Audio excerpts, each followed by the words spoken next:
Hey everyone, and welcome back to this week's community build challenge, where you guys get the love and joy and satisfaction of seeing me build something that you vote for. That includes the palette, the theme, and the biome. You guys get to pick it, I get to build it. So let's just take a look at what you guys voted for this week over in Discord. Starting off with the block palette, you guys voted for Sculk Blocks, Warped Wood, and Diorite. You menaces. You also voted for me to build an Enchanted tower. That was quite overwhelming in the votes. Then later on in the Twitch, we put a live Twitch vote up whilst I was live streaming, and you guys voted to build in the end. Thank you very much for those people who suggested using complementary shaders. I think it's brought this build together a little bit more than BSL shaders, just with the aura effect, the night sky, and some of the lighting effects, so thank you very much for that.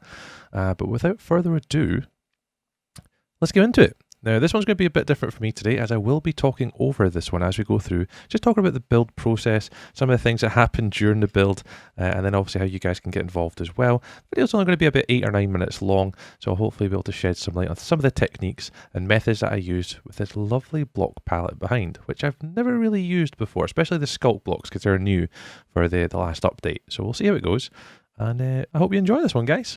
First little time talking over a video, let's go through my thoughts.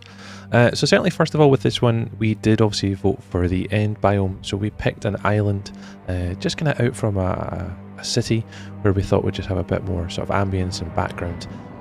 Yes, this is me failing to use world edit. I probably need to watch some more Manky Hamster videos for that one.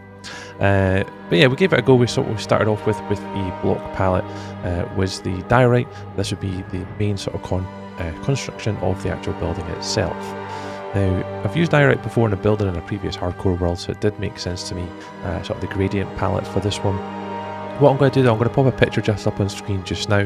That will show you the actual inspiration that we used for this. There's a bit of a concept art that we found when we googled to kind of give us the idea of these blocks and where we should put the sculk and how it steps out, and I think it really adds like an abstract sort of feel to the bottom of the tower.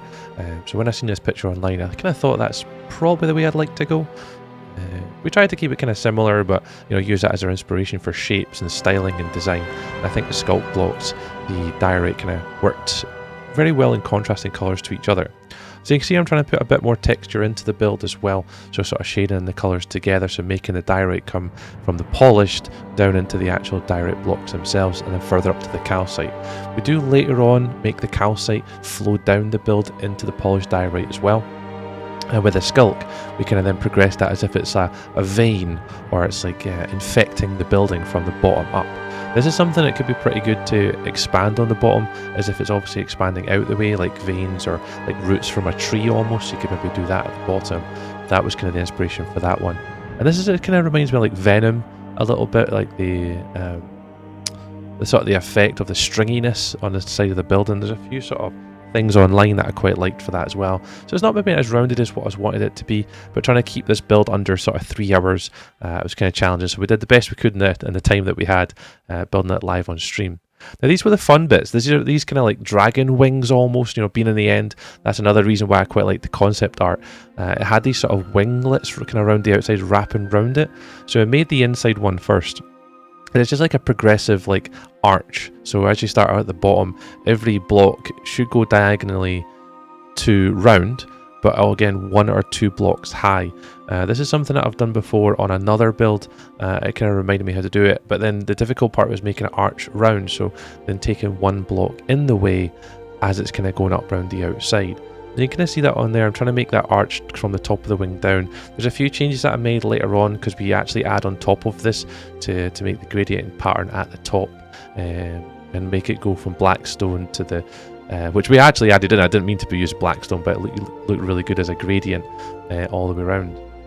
But try and make it arch and round as if it's like a wing that's kind of grasping onto the side of the actual build itself. So we did eventually make a few changes on top of this with the diorite blocks, but you don't really see it just now. So there's a little bit there actually. Here you can see where we started to add in the diorite blocks with that gradient again from calcite to the polished diorite to normal diorite, and then eventually you can maybe see here we're putting some of the blackstone to kind of help with that gradiented effect. I'd maybe spend a little bit more time on that one if I could. just to kind of make the gradient a bit better. But here we added in some sort of like tentacles, almost things that were kind of dangling down from the roof, where it was iron bars and then the diorite walls to kind of give that effect. We did add more of those down to the right hand side, but it gives a really nice effect of something overhanging or arching or dangling off, a bit like what a vine would be, or you know, the berries that you get in lush caves. We wanted something that would kind of dangle off to give an effect from the tower. It's like it's meant to be enchanted, and it's kind of tried to help with that. So the front door was a bit of a challenge. Again, most front doors are partly the same. You're trying to create like this welcoming entrance. So that's where we started to introduce the warped wood a little bit more. And when we came to the interior design, the warped wood is more of an interior aspect than maybe more of an exterior.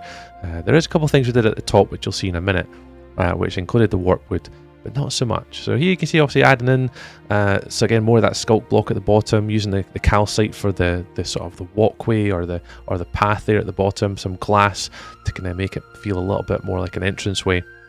That window we'll later use in the interior for one of our rooms inside, just nearby the enchanted table. Moving on to the top. I didn't know what to do with this one. I didn't have much time left at this point. I had maybe like an hour left to build time, maybe an hour and a half tops by the time we got to this point. But we're trying to like an Eye of Sauron effect is what was said in chat, which allows us to put something on top. Now I did play around with soul fire. There we go, you can see it there, and I took it out and eventually replaced it with an end crystal. And being in the end, it kind of made more sense to have that. It felt like it felt more natural. Adding a little bit more sort of dangliness to this, where you're putting in glass for this one, some warped wood and warped wood fences to make it look like it's dangling off.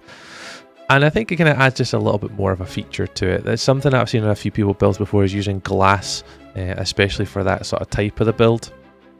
Kind of add that sort of effect of like something falling off from the top. So that could be like maybe oozing from the top, maybe something falling. A little bit of lighting added in. I liked end rods for this one, again sticking with the end theme. End rods worked really well. Underneath the wings we put some sea lanterns in as well, which we didn't talk about. We kind of skipped that during the time lapse. But those kind of add to the effect just underneath the wings to bring the blue to light. This little watchtower was something that I wanted to add in. Most enchanted towers, you can imagine, like in Disney films and stuff, the enchanted towers have lots of these miniature towers hanging off from it. So we added in our own little one here, just kind of above, to create a little bit more exterior texture. Continuing on with the path, these Sculk Blocks are really nice. I didn't realise how good they were in complementary shaders with the lighting effect. So we used them to sort of outline the path here.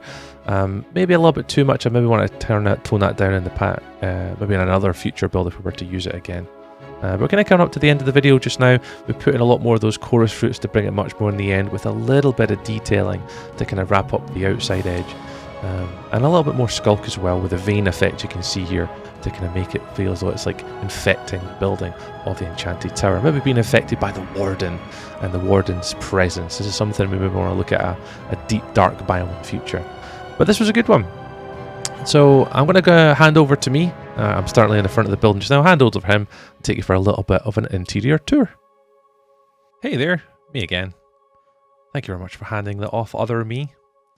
So let's have a little look. So as you can see from the bottom side, it has come out really, really well. Like, I'm actually really pleased with this one.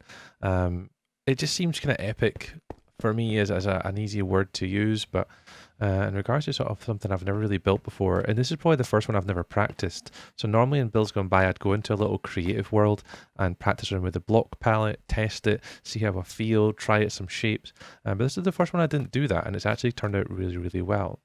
So I'll go through some of the stuff that we have obviously added in. Let's start with the winglets here. You can see inside the wings, the sculk actually continues on the inside of it, and the use of obviously the sea lanterns to kind of just bring the light out a little bit more. There, if I zoom in, you can see a little bit more of those tentacly things kind of coming over the edge, as if it were to be a wing. And then similar in this one as well, more of those abstract sort of squares in the inside too.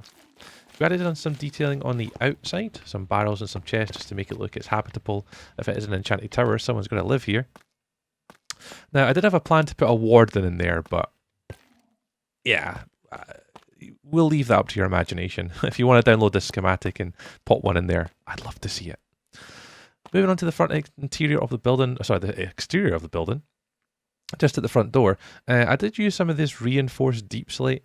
I wasn't too sure whether this would be something I wanted to use, because obviously in normal survival you can't get that.